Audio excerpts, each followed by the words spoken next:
Hello and welcome to Gotham City Knights. This is a channel focused on all elements of Batman Miniatures Game of 3rd Edition from Knight models. This specific series is focused on giving new and returning players to the game the tools and information to approach their first few games of Batman Miniatures Game of 3rd Edition. I'm Kaiwas and let's dive into this video's topic. Let's take a look at how a round of Batman Miniatures Game of 3rd Edition plays out now that we've built our crews. The structure of the game is that it is played over 4 rounds. Each of those rounds is broken down into 4 phases.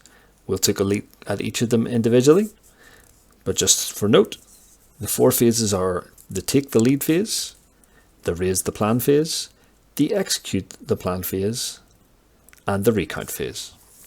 Phase 1, the take the lead phase. This is the phase of each round in which the first player is determined. To do so, both players will roll a d6 and add any modifiers, and the person who wins that roll will be the person who gets to choose whether they are going to take the initiative and be the first player in this turn, or give the initiative to their opponent. If there is a draw, the lead changes to the person who was not the first player the previous round. During the take the lead phase, there is also the opportunity to play objective cards and resource cards from hand. The objective cards specifically played in this phase have to have the phase 1 requirement.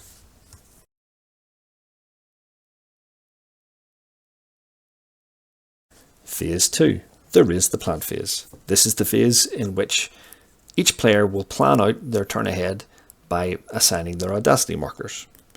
In initiative order, both players take 4 audacity counters and assign them to their models, noting that you can only put a maximum of 1 on any model. Phase 2 also has the ability to play objectives and resource cards, noting again that any objective cards have to have the Phase 2 requirement. At the end of the race of the plan phase, you determine how many passes the person with the smaller crew gets for the round. This is determined simply by taking away the model count of the smaller crew from the model count of the bigger crew.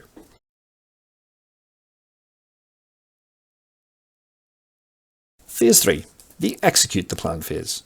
This will probably be the longest phase in the entire round for both players, as this is when you activate all of your miniatures. As noted before, the player who has the initiative will get to activate the first miniature in the turn, and then there are alternating activations back and forth until the end of the round. This is the phase in which passes can be used, as we just determined, to pass on an activation and return it back to the other player. So, for example, one player could take an activation and the second player could pass, so the player 1 would have to take another activation. Again, this is the main phase that resources and objectives will be played, and again have to meet the requirements on the card, being that they are in phase 3 objective.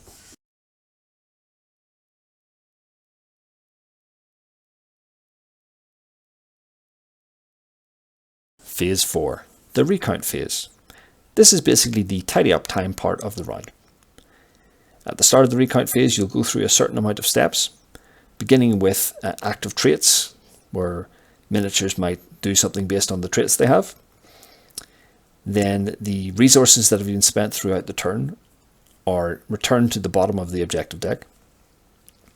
Then both players have an opportunity to score objectives from hand, again with the phase 4 requirement, or any objectives that are met with the end of turn scoring mechanism.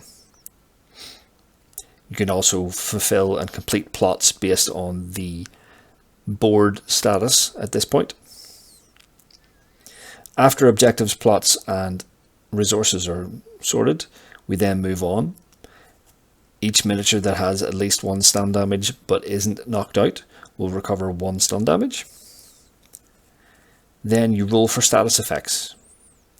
This would be like recovering from knockout or taking poison damage. At the end of the round, both players can discard 1 objective card from hand in order to cycle through their deck. This card is placed at the bottom of their deck, the deck is shuffled, and then they redraw up to 4. So there you have it, folks. That is all of the 4 phases of the game. Remember, you repeat these 4 times until you get to the end of the game and determine the winner as the person with the most victory points. All that's left to say is thank you for watching this short video. If you have any questions, please leave a comment down below. Keep watching the series to learn about all the elements of Batman Miniatures Game 3rd Edition. And if you have friends interested in the game, please consider sharing this series to them.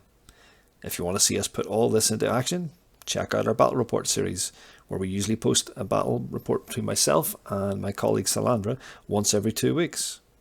We also hope to start putting out tactics, strategy and miniature spotlight videos to continue the discussion and showcase this great game. Don't forget to like and subscribe to keep up with our content, and we'll see you next time.